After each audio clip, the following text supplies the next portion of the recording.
Hello friend, welcome to patience math classes. आज मैं आप लोग के बीच क्लास 10 के केमिस्ट्री के चैप्टर 1 के कुछ महत्वपूर्ण टॉपिक और लेकर आया हूं। और ये चैप्टर आज की एक ही वीडियो में समाप्त हो जाएगा और इससे आपको रिलेटेड बहुत सारे क्वेश्चन एग्जाम में देखने को मिलेंगे।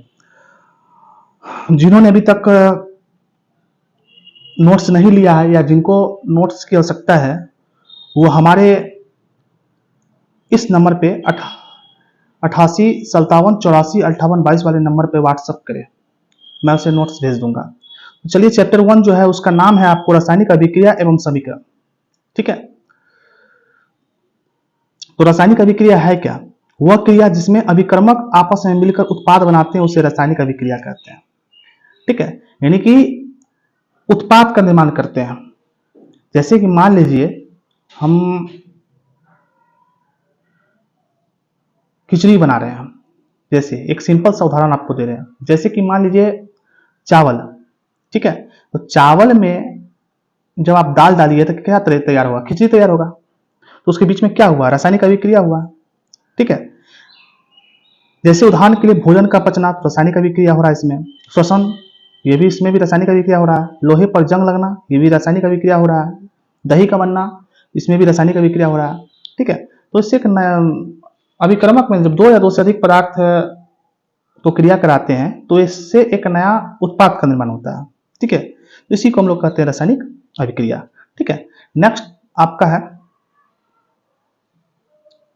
अभिकर्मक एवं उत्पाद। ये अभिकर्मक और उत्पाद क्या है? वह पदार्थ जो रासायनिक अभिक्रिया में भाग लेता है उसे हम लोग अभिकर्मक कहते हैं, और वह पदार्थ जो किसी रासायनिक अभिक्रिया में बनते हैं, भाग लेने पर जो नया पदार्थ का निर्माण होता है उसे हम लोग कहते हैं उत्पाद। जैसे मान लीजिए C+O2 और CO2, तो जैसे ये अभिकर्मक हो गया।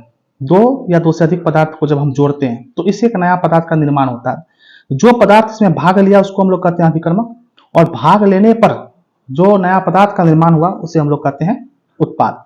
तो इसको हम लोग प्रतिकार या प्रतिफल भी कह सकते हैं। ठीक है, ठीक।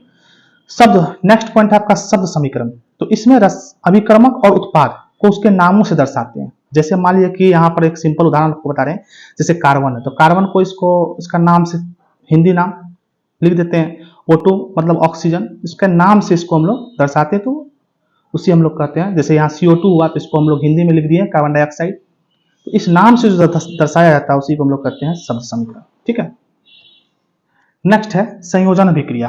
ठीक है, ध्यान दीजिएगा, वह अभिक्रिया जिसमें दो या दो से अधिक अभिकारक मिलकर एक उत्पाद बनाते हैं संयोजन अभिक्रिया कहलाते हैं। जैसे मान लीजिए A+B को जब जोड़ेंगे और C प्राप्त होगा तो इसे हम लोग कहते हैं संयोजन अभिक्रिया। जैसे इसमें हम इसको ऐसे भी कर सकते हैं, जब दो छोटा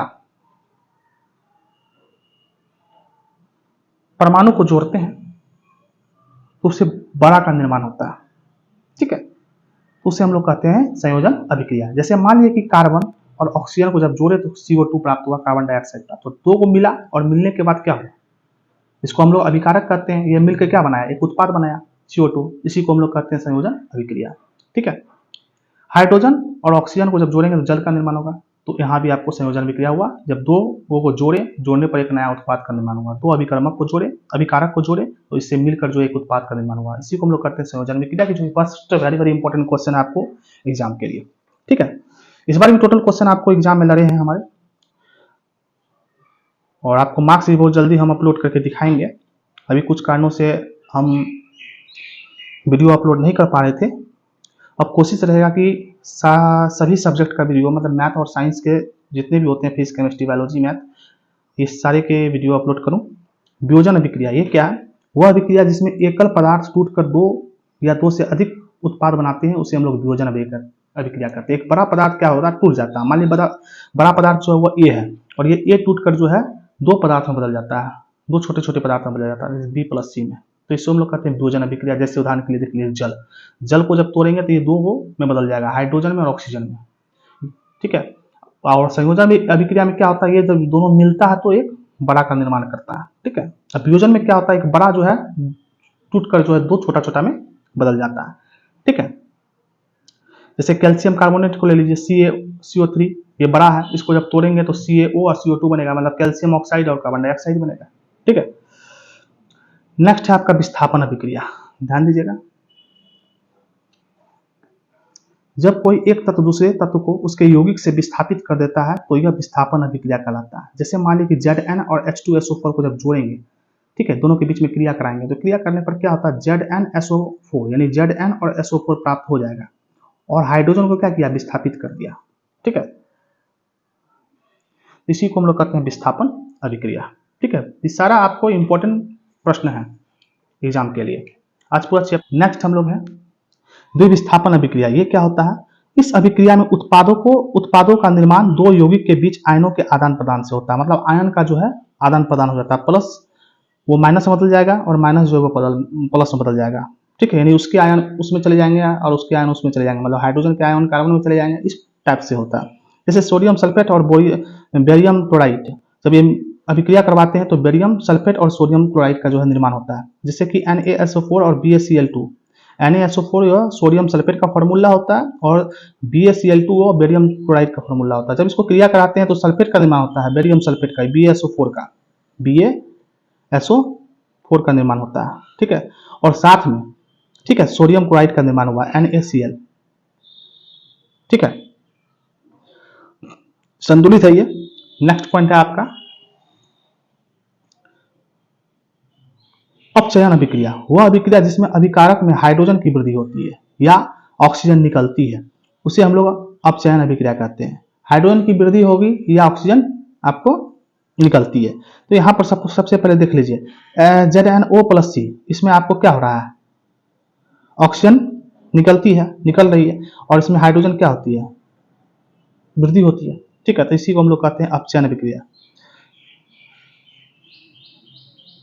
एक है आपका उपचयन।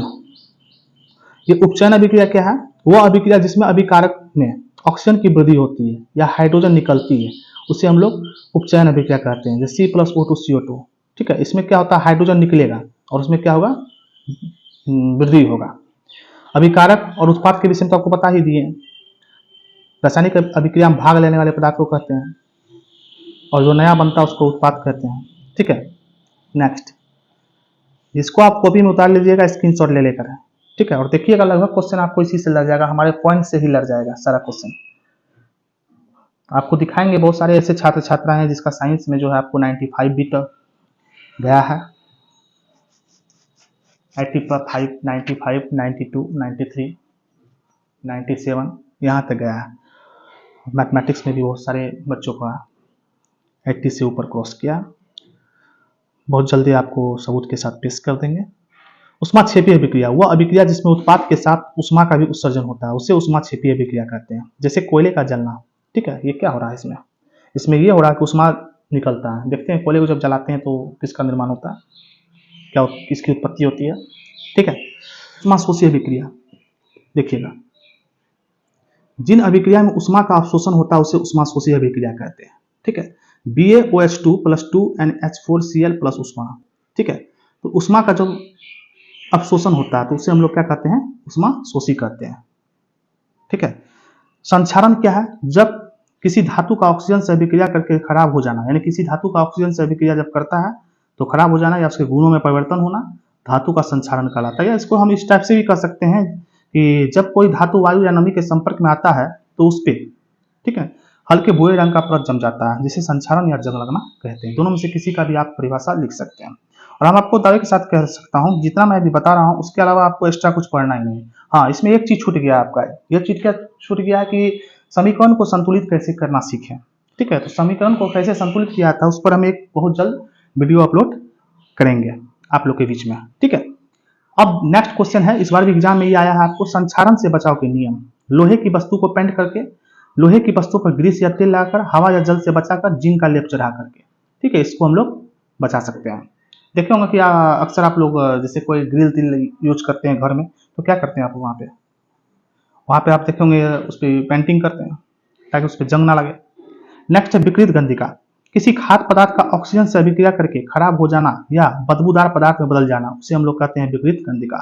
ठीक है, इससे कैसे बचा सकते हैं, तो खाद्य पदार्थ को रेफ्रिजरेटर निम्न ताप पर रख करके, ठीक है। दूसरा है आपका पदार्थ को निष्क्रिय गैस जैसे कि आर्गन, नाइट्रोजन के वातावरण में रख करके। संतुलित समीकरण ये क्या होता है भाई? वैसे रासायनिक समीकरण जिसमें अभिकारकों एवं उत्पाद के प्रत्येक तत्व के परमाणु की संख्या बराबर होती है। वैसे रासायनिक समीकरण जिसमें अभिकारकों एवं उत्पाद के प्रत्येक तत्व के परमाणु की संख्या क्या होती है? बराबर होती है, उसे संतुलित समीकरण कहते हैं। जैसे इसको आप लोग चेक कीजिएगा, यहाँ देखिए एक सिंपल से आपको बताते हैं। हाइड्रोजन, तो हाइड्रोजन का देख लीजिए, तीर के इस साइड देखिए 2 दूना 4 और ऑक्सीजन का 2 O2। ठीक, आप तीर के उस साइड देखिए, हाइड्रोजन 2 दूना 4 और ऑक्सीजन यहाँ कुछ नहीं तो 1 है, 2 1 कम 2, दोनों साइड क्या हुआ? बराबर हुआ। तो इसी को हम लोग करते हैं संतुलित समीकरण।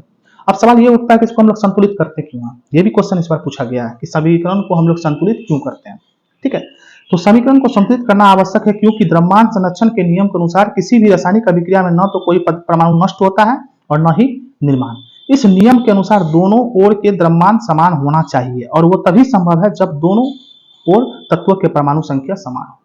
ठीक है, मतलब दोनों साइड के परमाणु की संख्या को, दोनों साइड के परमाणु संख्या को बराबर करने, तीर के उस साइड और इस साइड, बायां पक्ष और दायां पक्ष में परमाणु की संख्या को बराबर करने के लिए जो है हम लोग इसको संतुलित करते हैं।